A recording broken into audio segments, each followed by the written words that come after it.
Hey everyone, welcome to the Brand Builders podcast. My name is Angelique Boulding, and I am the Director of Business Development here at Photify. Today, I'm excited to introduce Brian Stoll, who is a digital marketing professional within the direct selling space. And today we're going to be chatting about some of the really unique and interesting challenges and successes than all things trends within direct selling when it comes to digital marketing and social media. So without further ado, meet Brian. Welcome, and give us a little bit about yourself and your background in direct selling and some of these global awesome organizations that you've been working with. Yeah, sounds good. So it's really good to be here and talking with you, Angel. It's always a pleasure to talk with you and do this. This is a little bit new for me, so we'll hope that it goes all right. But I really am genuinely excited to be here and to talk about this. Like you said, I've been in direct selling for about 5 years now. Worked for a couple of different companies and kind of run the gambit. I initially started doing just social media. It's evolved into doing just communications overall for a couple of different companies. And it's been kind of fun to just see where this industry is going. The last year has brought about a lot of change for lots of different industries, lots of different companies, and it's been fun roller coaster to be on. So Yeah. Well, I mean, to that point, what are some of the trends that you feel 2020 brought to light within direct selling and even what you do within digital marketing? one of the things that I think was really important that changed is we went from trying, I think, sometimes to make people realize their flaws to instead focusing more on, hey, you know what, we get it, you're going through a hard time. Let's try to help you feel better. And let's help build you up where you're at right now. But also we have some things to help you feel even better. We have some stuff that's going to improve your life. And I think that's just almost a good lesson for life overall, is even when there's not a global pandemic, all of us are going through a lot of things. Most of us are trying our best to just to do what we can. And so when companies come in and they instead of saying you're not enough, if they come in instead and say, hey, we get it, you're working hard, you're doing what you can, let us add to that, I think that's really helpful. I think that's been something that we've seen change from a lot of different places, and it's something that I'm excited to see happening in network market and direct selling as well. Oh yeah, I can't agree with more with that. I mean, I think we've kind of been on this upward trend of, body positivity. And Yeah. especially with last year, it's less about even down to the terms that we're using within marketing and how we're talking and speaking to people. We've got to be more mindful. And it's exactly that, where it's less about weight loss and calories than it is about feeling good in your body, loving the skin that you're in. So I love hearing that. As far as, you work with a lot of consultants or distributors, kind of, I know different companies have different names, but how was as far as like content creation goes and how you saw them building their teams, what were some of the ways that they were communicating and using digital media to communicate to those teams?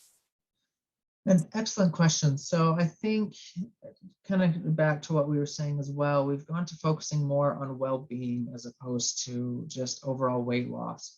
Obviously, you don't want to focus on specific health problems for compliance reasons, but also just no matter where you're at, you can always be doing better. Even if you're the healthiest person alive, you can always you can always strive for new goals. You can always reach for new heights.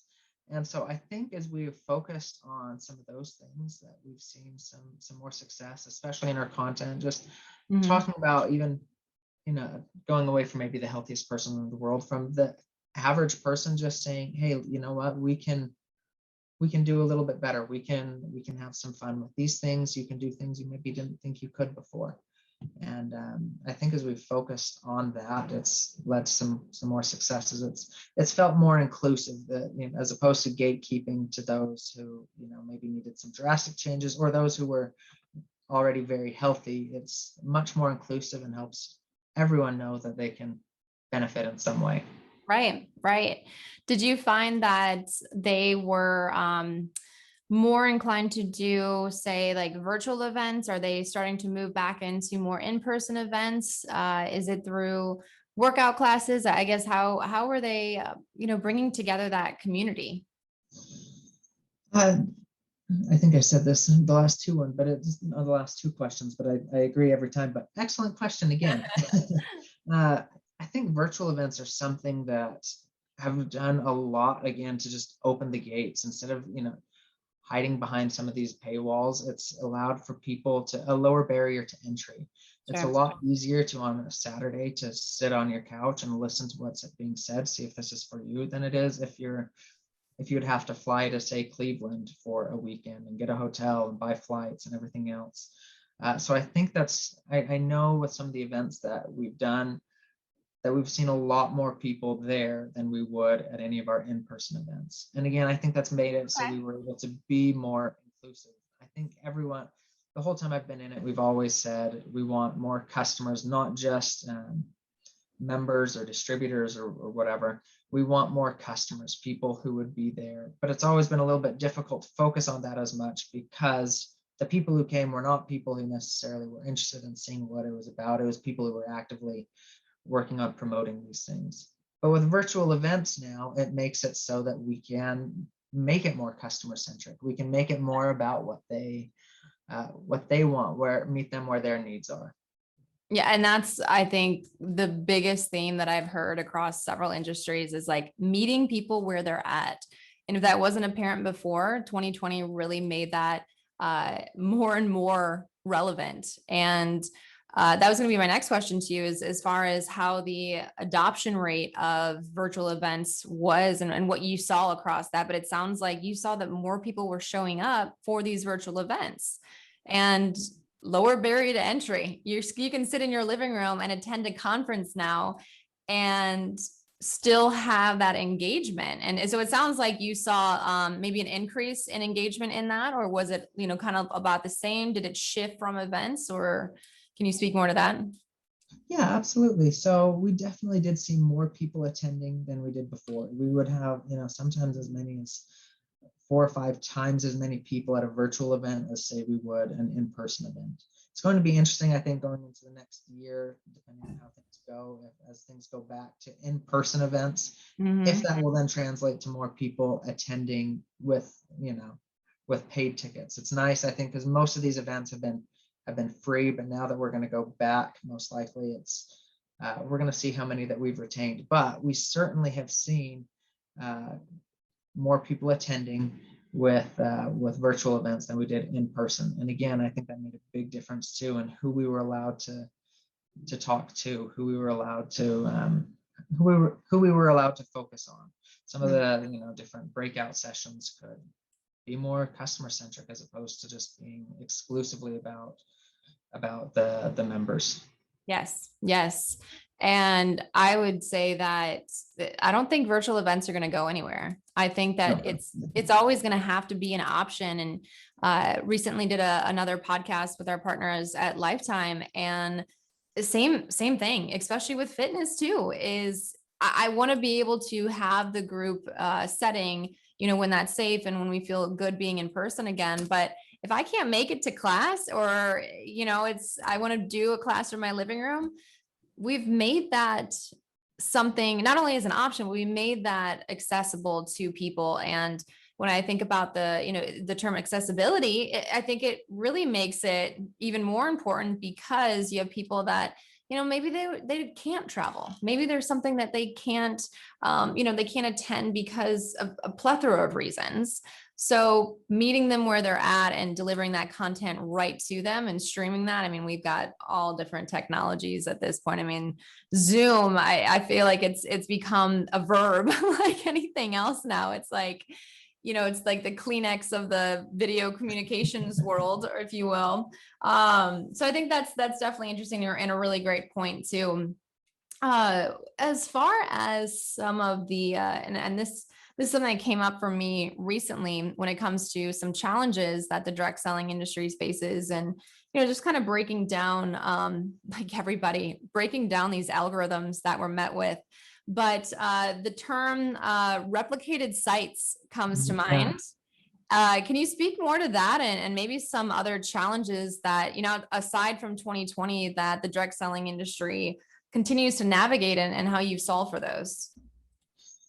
Yeah, replicated sites, I think, are one of the best tools available. And I think it's one of the things that makes direct selling unique, is because people have the ability to send people a direct link to where they can purchase products, and then where they can stay connected. And I think that's an incredibly unique thing. I'm not aware of any other industries that have anything like that. Likewise. And yeah. But with it comes, like you said, a number of challenges as well, just like most things. Yeah, sometimes when you're trying to search for just the general website, sometimes I've ran into this before, where it was, if you Google the name of a company, sometimes you can only find the replicated sites as opposed to the actual homepage of the company. So, which is, yeah, it was, I'm sure it was a boon for those who happen to end up at the top of the Google results, but for others, it was a little bit more difficult. So, and there's always a few challenges as well, just making sure that things replicate correctly as well. Right. And you're never just updating your home site. You are also making sure that everything translates for the thousands of other sites that are available and that are out there. And so, yeah, like I said, that there's an SEO challenge associated with that. Social media networks don't always like promoting those links as well, for a couple of different reasons. But again, overall, I think especially one of the best ways to utilize your replicated website is through direct messaging, as opposed to just posting it on your Facebook page or your Twitter. If you can send direct messages to people and say things like, hey, whatever you say to them, but then tell them that they can order directly from your site. Yeah, you can get around some of those sharing issues and some of the SEO issues that are there. Now I'm genuinely curious with the SEO and search results that you found, that is it mainly due to, was it specific content or use of content, use of those right keywords on those? Because I'm assuming it'd probably be like a consultant site. Maybe they have a whole backlog of blogs and somehow they beat out the company corporate site in SEO results, which good on them. That's impressive. It really is. Like I said, it was a headache for us, but sure. But what a benefit for them. That's amazing that they were able to do that. And I haven't worked much in SEO, so I'm not sure exactly why that has turned out the way that it has. But and it sometimes didn't even seem like it was necessarily those at the top. Sometimes we would have people who hadn't really worked their business very much, and even still, they, as far as we were aware and could tell, they weren't sharing the links out a lot. But even still, they were managing to end up at the top of the results. And again, I'm not quite sure how or why that is. I know that that's something that many people have been working on. But yeah, kind of a funny thing to see that happen.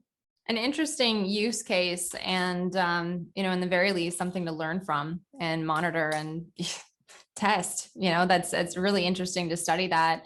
I thought it was interesting also that you brought up the direct messaging, because that's something that we see at Photify a lot, which surprised us a bit in the beginning, where through our mobile platform, where we have, obviously you understand how our platform works. We've got thousands and thousands of consultants using it on a day-to-day basis. One of the things we do track is when they text another person we don't track the text message or anything like that, but we can just see when they're texting or emailing that piece of content that they've created. And oddly enough, that is now starting to outperform what we see them sharing via Instagram and Facebook, LinkedIn, etc., which it makes sense, especially in the direct selling space. We see it also across our real estate partners. And that is, I don't want to call it dark social, but it's kind of this nice way that Photify has found where, we're not tracking where it goes and what's being said, but we can just see the fact that it's being engaged through those channels. And I think the growth of that, it almost makes sense. Not everybody is wanting to utilize social media in certain ways, or, they found that they can make more personalized connections when it's one-on-one. So I definitely have seen a lot of that trending. But yeah, I know just some of the communities we've spoken to, the replicated site thing, it's tough.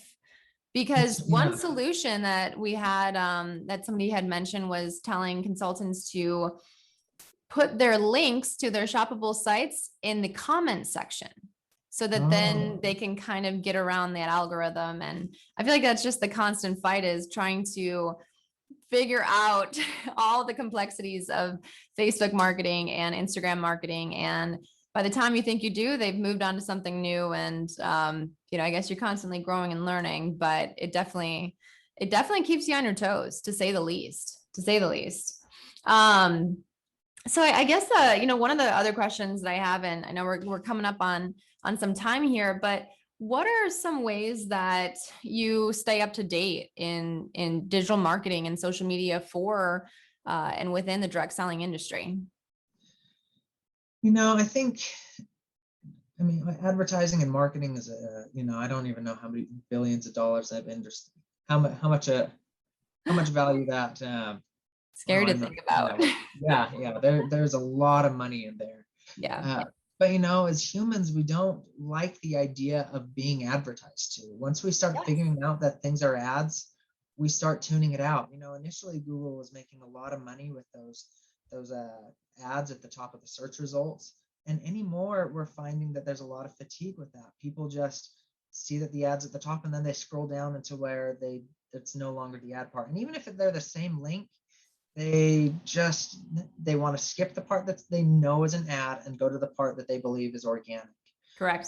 But yeah, I think part of it is just realizing that anything that you use for long enough, people eventually catch on. They realize that it's advertising, and they need to go somewhere else where they currently are. And I think, kind of going back to what we were saying about the direct messaging too, is no one likes to feel like they're just a number on a sheet, or someone who is just something to check off their list. Mm-hmm. Direct messaging is a way to really connect with people. It's a micro advertising, if you will, where you are creating genuine, and you need to. I think all selling is about creating genuine connections and relationships, and anyone who is good at sales knows how to do that, and knows how to bring value to the relationships, not just sell whatever it is they have, but they know how to bring value to relationships. Mm-hmm. And so we're seeing that as people are going to direct messaging as well. I think it might be interesting to see too, because I trying to keep up on what's happening. I do see some pushback from people who aren't necessarily in the industry. They're catching on that sometimes some of the benign messages some of the messages they think are maybe are benign, they realize there's actually a sales pitch behind them. And so again, it becomes more important that anything you do, any contact is genuine, it's sincere, and you're coming from a place where you are trying to add value to someone's life, as opposed to just push whatever it is you have. Yes. So yeah, that's not really answering, I think, the question of how I stay up to date, but I think it's just being aware that anything you use for long enough is eventually going to become tired, if you will. So I think it's just important to stay humble, to make sure you're following the good thought leaders that you will. There's always a variety. I know, at least where I live, there's a variety of different organizations that are providing free trainings and free content out there to try to help marketers. And it's nice to know that's out there and that you can take advantage of it. So yes. Yeah, that's a great point. Two big things, I think, and you absolutely answered it, because awareness alone is the biggest move that you can really have. And when you kind of always have the guideline of thinking to yourself, is what I'm creating authentic? Is what I'm putting out there authentic? It's kind of that checkpoint when you're creating and doing anything in marketing across social or digital, and just being ready. As 2020 showed us, you got to be ready to pivot, and those micro pivots have to happen all the time. But, the other thing that comes to mind for me is a great podcast that I'd love to share with you that I listened to last week. love that. It was a group called Impact, and they had a podcast they did with Foot Locker, all about marketing with Gen Z. And I'll put it in the comments of this podcast as well, because I thought that it was just brilliant. Gen Z can smell a fake from a mile away. They And can. they're scoping out what is authentic, and they will call a brand out. They And do. Yeah. they are ruthless. They will come and I love watching it. I hate to say it, I do, because I am the same way. I put a lot of loyalty in specific brands, and I want to know all the way up to how their CEO is handling specific things. And if it's not transparent, if it's not authentic, then I'm going to shift gears. And I definitely recommend listening to that, because they also talk a lot about, what we experienced in 2020 with, all things diversity and all things, just keeping people safe and keeping and hearing people, hearing the human experience throughout anything. So that comes along with, that authenticity factor. But the other thing that came to mind that I kind of laughed about when you talked about, ad blockers and these systems were now, we found a way to market to you, but now we found another way to make sure that that doesn't happen is, I don't know if you've gotten into the crypto scene and some of Yeah. Watched it a little bit. I got into the Brave browser. And Okay. the reason I love the Brave browser is because, and I feel like I'm doing like a plug right now, but it's exactly that. I mean, it essentially rewards you for blocking ads, or it also allows you to, it's not tokens, but you can reward good content. So when someone's Okay. putting something really authentic out there, you can leave them a tip. And if you just don't want the noise, you can block, the noise that's coming in and out of your browser as you navigate any website across the internet. So it's been really interesting. And I thought it was even more interesting how they connected it to the crypto scene, which is the most volatile, interesting thing to watch. But yeah, I think between a lot of the trends that we see across digital marketing, I think regardless, authenticity is the biggest winner. And I think it's about time we put our focus and attention there. I think brands, across any industry, they will win if they just stay true to who they are in that human experience. I completely agree. And I'm with you too. I think it's good to watch. I mean, it makes my day job a little bit harder, but if we can add some authenticity to the world, some sincerity, where we really are trying to just add value to people's lives, I'm all for that. Again, maybe Yeah. that makes my job a little bit harder sometimes, but I appreciate that the new generation is so savvy with these things, and that they can do that better than our generation has. So Yes. Hey, if it feels sticky to you or icky to you while you're making it, it's probably going to feel that way to someone that's receiving it or viewing it. Which exactly. again, we'll go back to that awareness. But Brian, thank you for taking some time to chat. And, it's always a pleasure catching up with you and working alongside you. So It's been a pleasure. Thank you so much. Yeah, we will. I'm sure we'll talk soon. absolutely. All right. Thanks, Brian. See you later.